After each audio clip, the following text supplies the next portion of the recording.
Hermanos, que Dios les bendiga. El tema se titula Lo que costó nuestra salvación. Y hermanos, todo lo que hacemos, fiestas para el Señor, sábados, observancia del sábado, predicación del Evangelio, una alabanza, lo que Dios ponga en nuestro corazón a hacer, se hace todo en el nombre de Cristo, por amor a Cristo, mirando a Cristo y contemplando el sacrificio que Él hizo por nosotros. Así que si alguno de ustedes está desanimado, yo quiero que contemple a Cristo y que contemple al Padre, porque no hay sacrificio más grande que el de entregar a un hijo. La Biblia nos dice, de tal manera amó Dios al mundo que dio a su Hijo unigénito, lo entregó. E Isaías 9:6 también nos dice, porque un niño nos es nacido, un hijo nos es dado. Es fácil decir que Dios dio un hijo, pero solamente, bueno, los que tienen hijos saben que no es fácil ver que se quiebre la uña de un hijo, que no es fácil ver que un hijo sufra o padezca cualquier necesidad. Había un patriarca del pueblo de Dios que se llamaba Enoc y que después que tuvo un hijo caminó con Dios de una manera tan estrecha porque Enoc conoció más a Dios y entendió mejor el amor de Dios después de haber tenido un hijo. Eso fue lo que le impactó del amor de Dios, ¿sí? Vamos a ver varios ejemplos en la Biblia, hermanos, donde un padre pierde a su único hijo y después lo recupera. ¿De qué es un símbolo esto? Claramente es un símbolo de Cristo, que el Padre entregó a su único hijo y después lo volvió a recibir a través de la resurrección. El primer ejemplo que vamos a ver, no hay una muerte literal, que es el ejemplo de Abraham. Pero en la Biblia hay 4 hijos unigénitos que murieron y que resucitaron. Y esos 4 ejemplos nos hablan y nos dan vislumbres acerca de Cristo como Hijo de Dios, que iba a morir por nosotros. ¿Y por qué es tan importante esto, hermanos? Porque en realidad nunca vamos a comprender cuánto costó nuestra salvación, pero por lo menos podemos verlo un poquito a través de estos ejemplos. Vamos al primer ejemplo, que es Génesis capítulo 22, 1 y 2, donde Dios llama a Abraham. Génesis 22 dice, aconteció después de estas cosas que probó Dios a Abraham. ¿Qué dice ese pasaje, hermanos? Era una prueba, ¿verdad? ¿O era una equivocación de conceptos? Que Dios le pidió algo normal y Abraham entendió otra cosa porque era un pagano. No dice eso, sino que Dios lo probó. O sea, Dios le pidió específicamente algo a Abraham. Le dijo, Abraham, y él respondió, heme aquí. Y dijo, toma ahora tu hijo, tu único Isaac, a quien amas, y vete a la tierra de Moriah y ofrécelo allí en holocausto sobre uno de los montes que yo te diré. Si hubiese dicho la palabra sacrificio, nosotros podríamos interpretar sacrificio vivo, si quisiéramos torcerlo lo suficiente al texto. Porque hay quienes dicen que en realidad Dios no le pidió a Abraham que sacrificara a su hijo. La Biblia es clara que Dios pidió a Abraham que sacrificara a su hijo. Pero no dice sacrificio, dice holocausto. ¿Y qué diferencia hay entre un sacrificio y un holocausto? Un sacrificio se mata, simplemente se degüella, pero un holocausto se quema. O sea, es un sacrificio quemado completamente. Entonces, no había lugar a mala interpretación. Dios le pidió literalmente que entregara a su hijo en sacrificio, no sacrificio vivo, que lo matara, que lo entregara al Señor. Y el apóstol Pablo, hermanos, nos dice, no lo vamos a leer ahora, que él estuvo dispuesto a entregarlo. ¿Por qué? Porque sabía que Dios tenía poder para resucitarlo. Así que aunque vemos este ejemplo que él no lo mató porque todos conocemos la historia, les hago una pregunta. ¿Sacrificó Abraham a su hijo o no lo sacrificó? Claro que sí. En su corazón entregó, sufrió, lloró y todo para entregar a Isaac. Abraham comprendió un poquito más el amor de Dios porque vio lo que el Padre sufrió por cada uno de nosotros. Entonces le dice en el versículo 9, fíjense, versículo 9, ya Abraham, obedeciendo el mandato, llegaron al lugar que Dios le había dicho y Abraham edificó allí un altar y compuso la leña era para el holocausto, y ató a Isaac su hijo y lo puso en el altar sobre la leña y extendió Abraham su mano y tomó el cuchillo para degollar a su hijo. Hermanos, ustedes me pueden decir a mí que Isaac no entendía durante el camino, pero llegó un momento en que entendió. Llegó un momento en que el padre le tuvo que decir al hijo. Y les hago una pregunta. ¿El hijo tenía fuerza para liberarse? Joven, fuerte, un padre cansado, debilitado, el hijo tenía poder para liberarse. O sea que esta historia nos muestra algo más, Isaac se entregó voluntariamente al sacrificio porque adoraba al mismo Dios de Abraham. Si este hubiese sido un malentendido de Abraham, porque él era pagano y como vio que los paganos mataban a los hijos, Dios le dijo, entrégame a tu hijo. Él dijo, debe querer que lo sacrifique.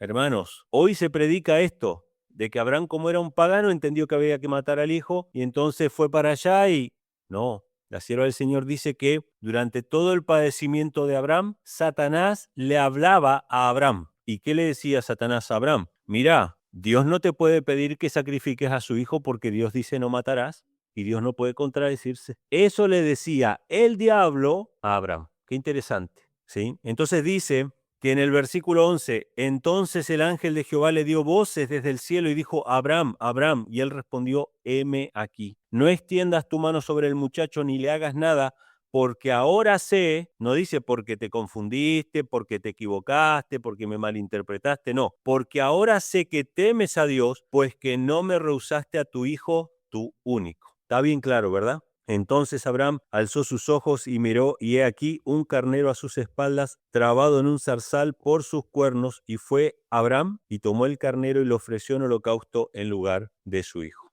Ahí termina, por lo menos para nosotros ahora, termina la lectura de la historia de Abraham. ¿Qué cosa podríamos sacar? Bueno, hay muchas cosas que podríamos sacar que prefiguran a Cristo. Y lo hemos mencionado ya en otras oportunidades. Abraham cargando la leña, Cristo cargando la cruz. Pero quiero subrayar una cosa que me parece la más importante de esta historia, a diferencia de las otras que vamos a ver a continuación.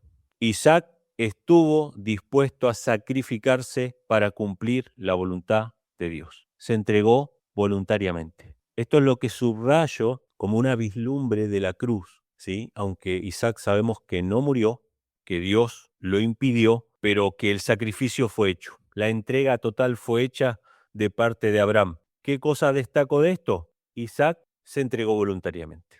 Vamos a ir a otro caso, hermanos. Lo vamos a ir buscando en Primera de Reyes, capítulo 17, versículos del 8 al 24. Esta es la historia de Elías con la viuda de Sarepta de Sidón durante el tiempo de la sequía.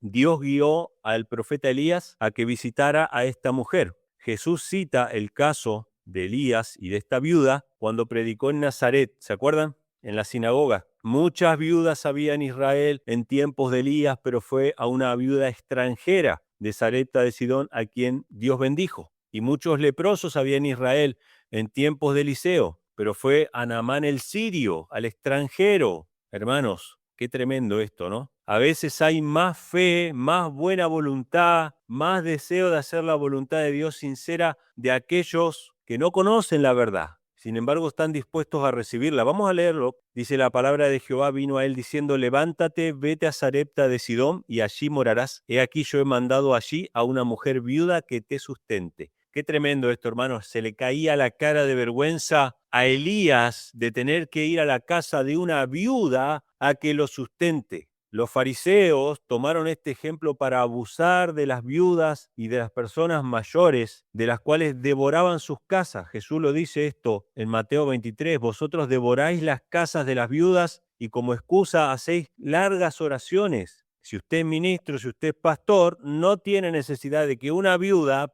pobre lo mantenga. Es más, usted debería ayudar a esa viuda. Este fue un pedido puntual, así como el pedido puntual que le hizo Dios a Abraham de sacrificar a su hijo, así como el pedido puntual que hizo Dios al pueblo de hacer una serpiente de bronce. Eso significa que ahora tenemos que hacer serpientes y rezarles y pedirle y ser sanados por las imágenes. ¿Cómo nos gusta agarrar la palabra del Señor y torcerla según nuestras propias conveniencias? No, Elías se le caía la cara de vergüenza porque él tenía que obedecer a Dios y estuvo dispuesto a obedecer a Dios, pero a la casa de una viuda que no tenía ni para comer. Entonces dice, versículo 17, después de estas cosas aconteció que cayó enfermo el hijo del ama de la casa y la enfermedad fue tan grave que no quedó en él aliento.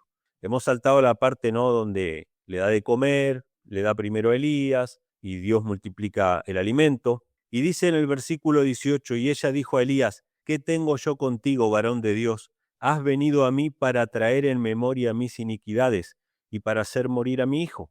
Versículo 19, y él le dijo, dame acá tu hijo. Hermanos, este era el único hijo que esta mujer tenía, por lo menos el único que se menciona. Si tuviera otros, no estaban allí con ella. No dice hijo unigénito, pero era el único hijo que tenía. Ella estaba por preparar un pan para comer ella, su hijo, y morir. O sea que no había más nadie en esa casa. Entonces dice en el versículo 19, él le dijo, dame acá tu hijo. Entonces él lo tomó de su regazo y lo llevó a la cámara donde él estaba y lo puso sobre su cama. Y clamando a Jehová dijo, oh Jehová Dios mío, aún a la viuda en cuya casa yo estoy hospedado has afligido, haciéndole morir a su hijo. Fíjense, ¿no? Elías está indignado, está aturdido con lo que está pasando. O sea, esta viuda me está hospedando aquí. Él no quisiera estar ahí, ocupando el lugar y qué sé yo. Y encima ahora murió ese hijo. Dice el versículo 21, y se tendió sobre el niño 3 veces y clamó a Jehová y dijo, oh Jehová Dios mío, te ruego que el alma de este niño vuelva a él. Y Jehová oyó la voz de Elías y el alma del niño volvió a él y le revivió. Tomando luego Elías al niño, lo trajo de las cámaras a la casa y lo dio a su madre y le dijo, Elías, mira, tu hijo vive. Entonces la mujer dijo a Elías, ahora conozco que tú eres varón de Dios y que la palabra de Jehová es verdad en tu boca. Todos estos ejemplos nos tienen que llevar a reflexionar sobre el dolor que implica para un padre ver morir a su hijo. Y yo creo, hermanos, que todos estos casos registrados en la Biblia nos muestran de que Dios se compadeció de estas personas, porque morir gente muere todo el tiempo y Dios no resucitó a toda la gente que murió, pero resucitó a estos hijos únicos, porque sabe, y Dios es el único que conoce el sufrimiento y el dolor de ver sufrir o morir a un hijo. Y solamente eso nos puede dar un pequeño pantallazo del sacrificio hecho por el Padre y el Hijo. Pero ¿quién ve algo, una cosita en esta historia? Se tendió sobre el niño, la primera, nada. La segunda, nada. La tercera, al tercer día. Un día en la tumba y nada. Y resurrección, nada. Y Jesús lo había dicho, pero los discípulos, su mente, su corazón no quería aceptar el hecho de la muerte, por lo tanto bloquearon también la resurrección. Pero si hubiesen aceptado la muerte, cuando Jesús se los dijo, tendrían patente que había una resurrección, pero ellos bloquearon, nada de muerte, acá es reinar y todos felices. Pero Jesús lo había dicho, al tercer día resucitaré. Entonces, primer día desaliento, segundo día desaliento y al tercer día oculto en la cámara, en este caso este niño oculto en la cámara, pero en el caso de Cristo oculto en la tumba, al tercer día resucita. Qué tremendo, hermanos, ¿no? Vamos a ir con el siguiente caso. Está en Segunda de Reyes, capítulo 4, del 14 al 36. Y este es un caso de Eliseo. Eliseo y una mujer que era de Sunam, que es llamada en la Biblia la Sunamita, que no tiene un nombre, por eso tiene esta denominación, como decir la Samaritana o María Magdalena. Magdalena también era del lugar de donde ella vivía, y así le ponen el nombre del lugar. Entonces, este era el caso de una mujer que también había practicado la hospitalidad con Eliseo. Le había invitado a comer pan en más de una ocasión, hasta que en un momento le dice al esposo, ¿por qué no hacemos un cuarto y una habitación para que cada vez que el profeta venga, tenga un lugar aquí? Y este matrimonio no tenían hijos. Vamos a leerlo. En el capítulo 4, versículo 14, Eliseo tiene una conversación con Giesi, su siervo, porque querían ver de qué manera retribuirle a esta mujer que había sido tan bondadosa con ellos. Y dice, él dijo, ¿qué pues haremos por ella? Y Giesi respondió, he aquí ella no tiene hijo y su marido es viejo. O sea, no tenía posibilidad de tener hijos. Dijo entonces, llámala. Y él la llamó y ella se paró a la puerta. Versículo 16. Y él le dijo, a este tiempo, según el tiempo de la vida, abrazarás un hijo. Y ella dijo, no, Señor mío, varón de Dios, no hagas burla de tu sierva.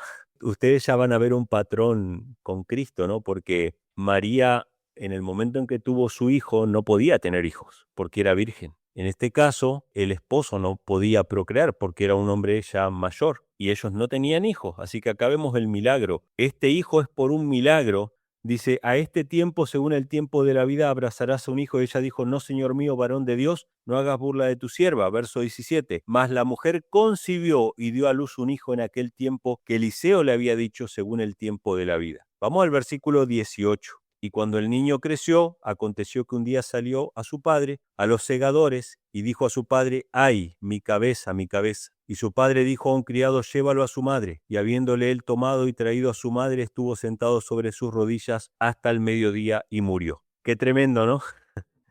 En todas las casas, en todas las familias, no importa qué tan bendecidas o qué tan cercanas a Dios y al trabajo del Señor estén, hay desgracias y hay tragedias y hay pérdidas. Y muchas veces la gente piensa de que porque me pasa esto, Dios no está conmigo o Dios no me bendice, y no tiene nada que ver eso. Todos atravesamos por este mundo de dolor. Y en este mundo la muerte arrebata nuestros familiares, ¿sí? Entonces, ¿qué pasó con esta mujer? Se indignó porque ella no tenía hijos y por lo tanto no tenía pérdidas. Pero ahora por un profeta, por un milagro, tuvo un hijo. ¿Para qué? Entonces dice el versículo 27. Luego que llegó, esta mujer salió corriendo a buscarlo al profeta, ¿no? Luego que llegó al varón de Dios, en el monte asió sus pies y se acercó Giezi para quitarla, mas el varón de Dios le dijo, déjala, porque su alma está en amargura, y Jehová me ha encubierto el motivo y no me lo ha revelado. Y ella dijo, pedí yo hijo a mi señor. No dije yo, no me engañes. Esta es una queja, hermanos. Y esto lo atravesamos cada uno de nosotros. Yo no pedí esto, ¿por qué me lo quitas ahora? Entonces dice que Eliseo manda a Giezi que toque el bastón, con el bastón al niño, pero Giezi lo hace, el niño no resucita, vuelve al encuentro de Eliseo y Eliseo fue hasta allá. Versículo 32. Cuando Eliseo entró en la casa, he aquí que el niño estaba muerto, tendido sobre su cama. Entrando él entonces cerró la puerta sobre ambos y oró a Jehová. Después subió y se echó sobre el niño, poniendo su boca sobre su boca, y sus ojos sobre sus ojos, y sus manos sobre sus manos, y se tendió sobre él, y el cuerpo del niño entró en calor. Volviéndose luego, se paseó por la casa a una parte y a otra, después subió, se tendió sobre él, y el niño estornudó 7 veces, y abrió sus ojos. Entonces llamó él a Giezi y le dijo, llama a esta tsunamita, y él la llamó, y entrando ella, él le dijo, toma a tu hijo. Ahora, ¿cuál es la vislumbre acerca de la cruz de Cristo? Este niño tuvo un nacimiento anunciado y profetizado. Cuando María quedó encinta, vino un ángel, la visitó y le dijo que iba a dar a luz al Hijo de Dios, al santo ser que nacería. Entonces acá tenemos un pequeño pantallazo también de Cristo. En todos los casos es un hijo único que muere, pero que es resucitado. Vamos al Nuevo Testamento. Estos 4 casos que estamos mencionando ahora son los únicos 4 casos que tenemos en la Biblia, y entiendo que fueron registrados con un propósito para nosotros. Vamos a Lucas capítulo 7, versículos del 11 al 16. Fíjense, hermanos, lo que dice. Aconteció el siguiente día que Jesús, de quien está hablando, que él iba a la ciudad que se llama Naín, e iba con él muchos de sus discípulos y una gran multitud. Y cuando llegó cerca de la puerta de la ciudad, he aquí que llevaban a enterrar a un difunto, hijo único de su madre, la cual también era viuda. Hermanos, estos datos son importantes. Está una mujer viuda, no tiene sustento, y el único sustento que tiene es su hijo. O sea que esta mujer quedaba a la buena de Dios. Y aparte, esta mujer espera morir ella antes que su hijo. No espera enterrar a su hijo. Ningún padre espera enterrar a su hijo. O sea que la situación era realmente dramática. Muchas escenas de la vida cotidiana y de las tragedias humanas conmovían constantemente el corazón de Cristo. Sí, él se compadecía. Entonces dice, y había con ella mucha gente de la ciudad. Versículo 13. Y cuando el Señor la vio, se compadeció de ella y le dijo, no llores. La palabra compasión, hermanos, significa que hay una comprensión, que hay un entendimiento, que hay una experiencia personal, que sé por lo que estás pasando. Yo también lo viví, yo también lo pasé. En el caso de Cristo y el Padre lo iban a pasar, y estaba pactado ya desde antes de la fundación del mundo el plan de salvación, donde el Padre tendría que voltear el rostro por no soportar ver la escena de su hijo muriendo. Así que cuando dice que Jesús tuvo compasión de ella, significa que conocía su dolor. Y acercándose tocó el féretro, y los que lo llevaban se detuvieron y dijo, joven, a ti te digo, levántate. Entonces se incorporó el que había muerto y comenzó a hablar y lo dio a su madre. Y todos tuvieron miedo y glorificaban a Dios diciendo, un gran profeta se ha levantado entre nosotros y Dios ha visitado a su pueblo. Qué tremenda historia, hermanos. Cuando la contemplamos, la imaginamos, lo que habrá sido para esa mujer. Volver a ver a su hijo en ese momento, sí, evidentemente muchos corazones se conmovieron. En este caso del hijo de la viuda de Naín, es diferente a las 2 resurrecciones anteriores. En las 2 pasaron otras cosas. se hicieron otras cuestiones, pero Jesús llamó directamente a este joven. Le dijo, levántate. Se lo ordenó, igual que a quién, que a Lázaro, pero no está en esta lista porque no es un hijo unigénito. Él tenía hermanas, ¿sí? Pero fíjense que acá hay una orden. Pero dice Juan 5, no lo vamos a leer ahora, pero Juan 5:25 dice, de cierto os digo, vendrá la hora y ahora es cuando los muertos oirán la voz del Hijo de Dios y los que la oyeren vivirán.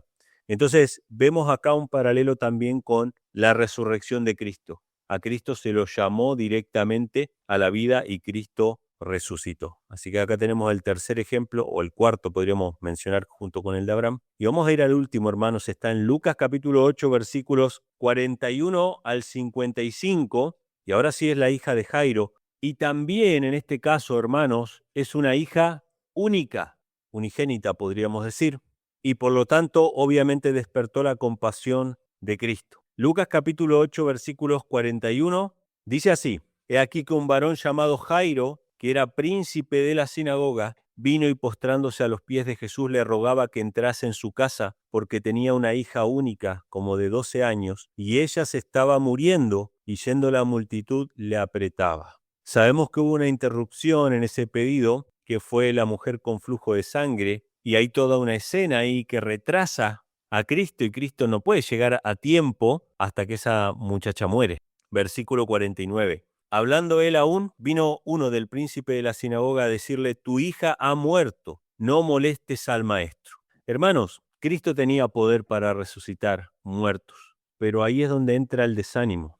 Y vamos a ver que el desánimo es fuerte, a tal punto que Jesús tiene que tomar medidas específicas para poder llevar a cabo esa resurrección. Le dijo, no molestes al maestro, vámonos, ya eso es un asunto perdido. Oyéndolo Jesús, le respondió diciendo, no temas, cree solamente y será sanada. Qué tremendo, hermanos. Cada vez que nosotros sufrimos el desánimo de personas que nos dicen, no sigas porque todo lo que estás haciendo lo estás haciendo mal, no sigas porque no sirve lo que estás haciendo, Jesús nos dice, no temas, ten fe, que obremos para adelante, que sigamos, que perseveremos. Dice que en el versículo 51, entrando en casa, no dejó entrar a nadie, sino a Pedro, a Jacobo y a Juan, y al padre y la madre de la muchacha. ¿Por qué no dejó entrar a nadie, hermanos? Porque el desánimo de esas personas hacían flaquear la fe de Jairo y de su esposa. Eso era lamentos, eso era hasta burlas, hermanos. Vamos a ver lo que hasta burlas habían.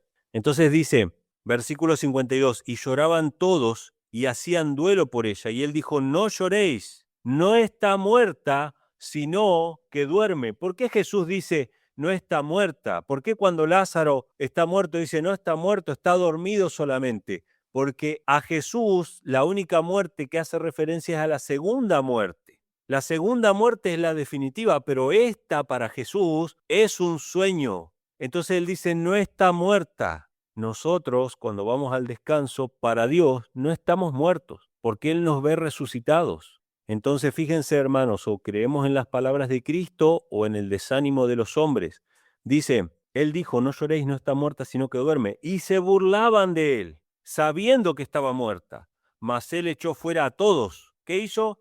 Los echó afuera a todos. Hermanos, a veces tenemos que cortar con personas que nos tiran para abajo. A veces hay que dejar de escuchar a personas que solamente nos desaniman. Usted no está obligado a ser torturado mental, psicológicamente por nadie. Entonces Jesús sacó afuera a todos y tomándola de la mano le habló diciendo, muchacha, levántate. Entonces su espíritu volvió, se levantó enseguida y él mandó que le diesen de comer. Y sus padres estaban atónitos, pero él les mandó que a nadie dijesen lo que había sido hecho. Tremenda historia del cuarto hijo unigénito resucitado por misericordia de Dios, por compasión de Dios. ¿Saben qué es lo que yo remarqué, hermanos? La incredulidad a la resurrección. Nosotros pensábamos que este iba a ser el que iba a restaurar a Israel. ¿Qué pasó con los que iban camino de Emaús? Estaban tristes, descorazonados. O sea, no creyeron la palabra que les fue dicha, de que Jesús podía resucitar de entre los muertos. Hasta me atrevo a decir que los que más creían en la resurrección eran los escribas y fariseos que mandaron a sellar la tumba. Eran los que más tenían temor de que realmente resucitara. Pero los discípulos estaban descorazonados porque desconfiaron de la palabra. Entonces vemos acá, hermanos, 4 ejemplos, 5 contando el de Abraham, de hijos unigénitos que murieron y resucitaron. Y todos nos hablan, un poquito aunque sea, y nos dan una vislumbre del sacrificio de Cristo. Pero yo quiero llevarles, hermanos, a 2 pasajes más, solamente para terminar. Uno que está en Apocalipsis 1:7, que nos habla acerca del sacrificio que fue hecho por nosotros, lo que costó nuestra salvación. A Dios le costó entregar a su propio Hijo, el dolor que sufrió el Padre, la tristeza que sufrió el Hijo y el Padre al entregarse por nosotros. Si no aceptamos ese sacrificio, mis hermanos, nosotros vamos a cargar con esa tristeza y con esa angustia. Se nos va a contar a nosotros, se nos va a depositar a nosotros, porque el dolor del Padre y el dolor del Hijo es el dolor de un ser perdido. Cuando Cristo estuvo en Getsemaní, después léanlo lo que dice el deseo de toda la gente, sintió lo que siente el pecador condenado, porque el Padre, acuérdense que ocultó el rostro de su Hijo. Jesús sintió en Getsemaní lo que han de sentir los perdidos. Y esto es al revés. Los que no acepten el don del Hijo de Dios van a sufrir la misma pena. Vamos a leerlo. Dice aquí que viene con las nubes, todo ojo le verá. Y fíjense lo que dice ahí. Los que le traspasaron. ¿Qué significa los que le traspasaron? Los que lo crucificaron, los que fueron opositores, incluso los malos, porque después del milenio van a resucitar y también lo van a ver. Y dice que lo van a ver los que le traspasaron, y todos los linajes de la tierra harán lamentación a causa de él, así sea. Amén.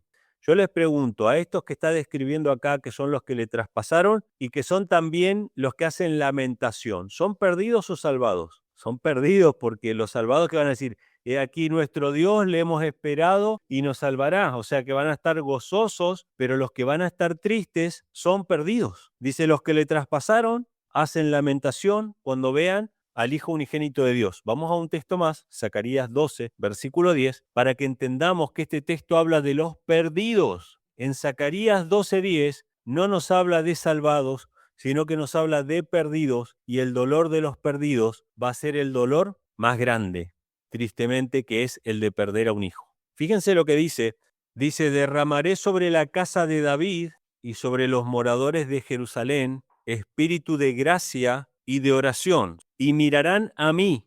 Fíjense qué interesante, hermanos. Mirarán a mí a quien traspasaron. ¿Es lo mismo que Apocalipsis o no? Es lo mismo. Mirarán a mí, dice, a quien traspasaron, y harán llanto sobre él, como llanto sobre unigénito, afligiéndose sobre él, como quien se aflige sobre primogénito. Qué tremendo, hermano. Dice, lamentarán, sí, harán llanto. ¿Y cuál va a ser el llanto? Como el que llora por hijo unigénito y que llora por primogénito. Voy a hacer una aclaración sobre unigénito y primogénito, hermanos. Un unigénito es por defecto primogénito, pero un primogénito no es necesariamente un unigénito. Un primogénito nace primero y puede tener otros hermanos, pero un unigénito es unigénito y primogénito a la vez, ¿sí? Por eso dice las dos cosas en ese pasaje.